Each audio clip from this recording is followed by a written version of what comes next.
आप में से बहुत सारे स्टूडेंट ऐसे होंगे जो इग्नू या ड्यू में, अगर हम एसओएल की बात करें, तो वहाँ से आपने अपनी ग्रेजुएशन की होगी या आप अपनी मास्टर्स कर रहे होंगे। लेकिन आप डिस्टेंस एजुकेशन से आप क्यों अपनी मास्टर्स कर रहे हैं या आपने क्यों अपनी ग्रेजुएशन की है? तो इसके बहुत सारे रीज़न हो सकते हैं। कई बार रीज़न ये हो सकता है कि आप अपनी रिस्पॉन्सिबिलिटीज़ के कारण आप रेगुलर जो है अपनी डिग्री नहीं कर पा रहे हैं, तो इसलिए आपने डिस्टेंस से किया। बहुत बार फाइनेंशियल इशू भी होता है, और कई बार ऐसा भी होता है कि अपनी एज के कारण भी हम रेगुलर क्लासेस में जाने से थोड़ा सा हेजिटेट होते हैं, तो इसलिए हम डिस्टेंस एजुकेशन के थ्रू अपनी डिग्री जो है उसको कंप्लीट करने का प्रयास करते हैं, ताकि हमारा कोर्स कंप्लीट हो और हमें उससे रिलेटेड डिग्री मिल जाए। लेकिन जब हम इस तरह से डिस्टेंस एजुकेशन की हम बात करते हैं ना, देखिए रेगुलर में तो आप डेली जा रहे हैं, टीचर से आपका कांटेक्ट हो रहा है, आप उनसे बातचीत कर रहे हैं, आपको गाइडेंस मिल रही है। लेकिन डिस्टेंस एजुकेशन में स्टूडेंट कई बार ऐसा भी होता है, बहुत ज़्यादा कंफ्यूज होते हैं, तो उनको गाइडेंस और काउंसलिंग की ज़रूरत पड़ती है। तो इस वीडियो में हम जानेंगे कि role of guidance and counselling in distance education की, डिस्टेंस एजुकेशन या दूरस्थ शिक्षा में मार्गदर्शन और परामर्श की क्या भूमिका है। ठीक है, तो वीडियो को हम स्टार्ट करते हैं। वीडियो आखिरी तक देखिए, लास्ट में कमेंट करके जरूर बताइए कि वीडियो कैसा लगा। तो वीडियो को हम शुरू करते हैं, और सबसे पहले हम डिस्टेंस एजुकेशन की बात करते हैं, इसको जानते हैं कि ये होती क्या है। तो distance education is also known as distance learning, की दूरस्थ शिक्षा को दूरस्थ अधिगम के रूप में भी जाना जाता है। ठीक है, इसमें क्या होता है, in this the learner and the teacher are separated by both time and distance, कि इसमें शिक्षार्थी और शिक्षक समय और दूरी दोनों में ही अलग अलग होते हैं। रेगुलर में तो दोनों टीचर की बात करते हैं, स्टूडेंट की बात करते हैं, एक ही जगह एक ही समय में पहुंचते हैं और अपनी क्लासेस लेते हैं। लेकिन डिस्टेंस एजुकेशन में ऐसा कुछ नहीं होता। ठीक है, चाहे हम समय की बात करें, चाहे हम डिस्टेंस की बात करें, दोनों में अलग अलग होते हैं।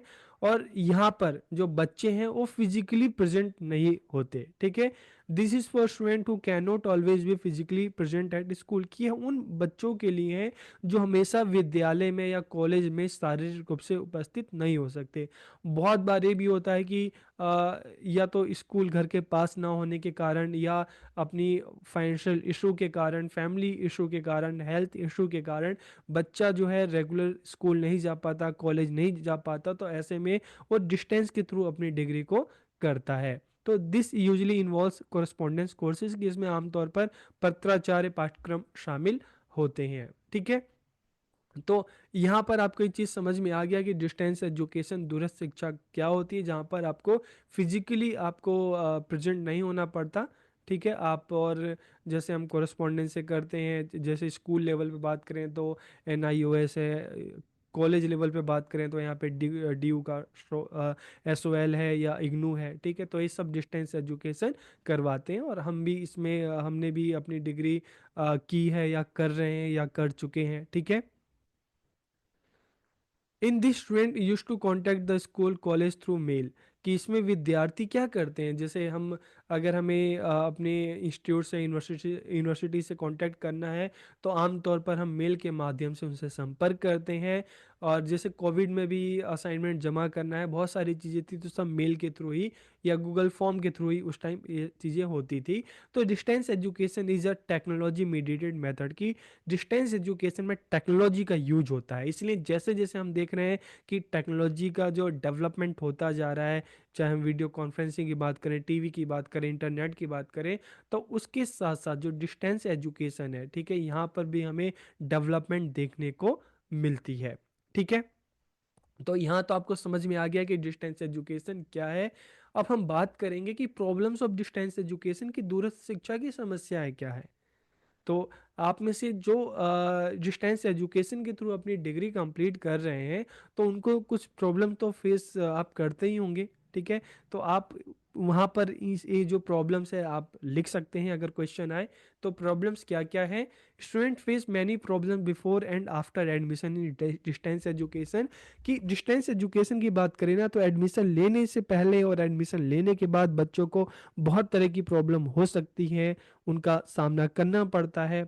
सबसे स्टार्टिंग पहला क्वेश्चन यही होता है एडमिशन लेने से पहले की बात करें कि वेयर टू टेक एडमिशन की, अगर हमें डिस्टेंस से करना है तो कहाँ एडमिशन ले, किस कॉलेज में एडमिशन ले, किस यूनिवर्सिटी में एडमिशन ले, कौन सी ऐसी यूनिवर्सिटी है जो हमें जो इस तरह के डिस्टेंस एजुकेशन के थ्रू डिग्री करवाती है। तो इस तरह का अक्सर हमारे माइंड में क्वेश्चन आता है कि हमारे आसपास कहीं हो, हमारे स्टेट में हो, हमारे डिस्ट्रिक्ट में हो, जहाँ पर हम एडमिशन ले सकें और जहाँ की डिग्री भी वैलिड हो। ठीक है, तो where to take admission and which course to take admission, अब हमारे इंटरेस्ट के हिसाब से हमें किस कोर्स में एडमिशन लेना है, ये भी एक क्वेश्चन आ जाता है। ठीक है, इसके अलावा विच सब्जेक्ट टू चूज, कि कौन कौन से विषयों का हम चयन करें। How to get the study material, अब आपने एडमिशन ले लिया तो हमें स्टडी मटेरियल कैसे मिलेगा, ऑनलाइन मिलेगा, ऑफलाइन मिलेगा, हमें खुद जाके लाना पड़ेगा। How to concentrate on study along with work, की अब हमने अपना कोर्स स्टार्ट कर दिया है तो हम जॉब भी कर रहे हैं, कुछ और कर रहे हैं उसके साथ साथ, अब हम पढ़ाई पे कैसे ध्यान दें, कैसे फोकस करें। How to develop good study habits, की अच्छी पढ़ाई की आदत कैसे विकसित करें। How to use the library, की लाइब्रेरी का उपयोग कैसे करें, ऑनलाइन लाइब्रेरी है, यूनिवर्सिटी की कोई लाइब्रेरी है, क्या यूनिवर्सिटी ऑनलाइन लाइब्रेरी की फैसिलिटीज़ अवेलेबल करवाती है। How to make assignment, assignment कैसे बनाएं। How to write in examination, की परीक्षा में कैसे लिखें। How to use technology for learning, के अधिगम हेतु तकनीकी का उपयोग कैसे करें। बहुत सारी यूनिवर्सिटी हैं, इग्नू है, इनके सारे बहुत सारे स्टडी मटेरियल, इनकी ऐप्स हैं। ठीक है, इनके वीडियोस भी आपको, आपके कोर्स से रिलेटेड वीडियोस भी आपको काफ़ी हद तक मिल जाते हैं। ठीक है, तो हम टेक्नोलॉजी का यूज़ कैसे करें, टेक्नोलॉजी का यूज़ करके हम कैसे पढ़ें।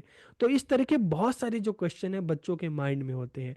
तो इसलिए यहाँ पर जब हम गाइडेंस एंड काउंसलिंग प्रोग्राम की बात करें तो उनकी भूमिका बहुत ज़्यादा अहम हो जाती है, क्योंकि जो एक काउंसलर है, ठीक है, जो इस फील्ड में जो एक्सपर्ट है, वही बच्चों के इन क्वेश्चन का आंसर दे सकता है। तो role of guidance and counselling in distance education, कि learners may face many problem in distance education, की दूरस्थ शिक्षा में बच्चों को कई समस्याओं का सामना करना पड़ सकता है। ये समस्याएं जो है कौन सी हो सकती हैं, एडमिशन से रिलेटेड हो सकती हैं, कोर्स रिलेटेड हो सकती हैं, एग्जामिनेशन से रिलेटेड हो सकती हैं, स्टडी से रिलेटेड हो सकती हैं। तो the role of guidance and counselling programme is important in solving this problem, कि इन समस्याओं के समाधान में मार्गदर्शन और परामर्श कार्यक्रम की भूमिका बहुत ज़्यादा महत्वपूर्ण हो जाती है। The counselor act as a bridge between the student and the institution और यूनिवर्सिटी, की परामर्शदाता विद्यार्थियों और जो संस्थान है, चाहे हम स्कूल की बात करें, कॉलेज की बात करें, यूनिवर्सिटी की बात करें, तो परामर्शदाता विद्यार्थियों और संस्थान के बीच में एक सेतु का काम करते हैं, एक ब्रिज का काम करते हैं। They can represent the university and be a point of contact for student, की वे विश्वविद्यालय का प्रतिनिधित्व कर सकते हैं और विद्यार्थियों के लिए संपर्क बिंदु हो सकते हैं, कि यूनिवर्सिटी से रिलेटेड, इंस्टीट्यूट से रिलेटेड, ठीक है, वो सारी इंफॉर्मेशन बच्चों को अवेलेबल करवा सकते हैं। इसलिए वो एक ब्रिज का काम कर रहे हैं यूनिवर्सिटी और बच्चों के बीच में। They can help student solve their problem by connecting them to the relevant department, की विद्यार्थियों को बता सकते हैं कि आपको यूनिवर्सिटी में या कॉलेज में आपको कहाँ जाना है, आप किस तरह से आप अपने क्वेश्चन का आंसर आपको मिल सकता है। तो वे विद्यार्थियों को संबंधित विभागों से जोड़कर उनकी समस्याओं को हल करने में मदद कर सकते हैं। ठीक है, they provide academic and non academic guidance to student at various stages of learning, की वे विद्यार्थियों को अधिगम के विभिन्न चरणों में शैक्षणिक और गैर शैक्षणिक मार्गदर्शन प्रदान कर सकते हैं। तो ठीक है, अलग अलग जो स्टेजेस की अगर हम बात करें तो मतलब एडमिशन लेने से पहले, एडमिशन लेने के बाद, एग्जामिनेशन के बाद, तो इस तरह के अलग अलग जो स्टेजेस हैं, तो किस तरह से क्या करना है, तो इससे रिलेटेड जो इन्फॉर्मेशन है वो बच्चों को प्रोवाइड करते हैं। This includes before admission, during the course, and after the program.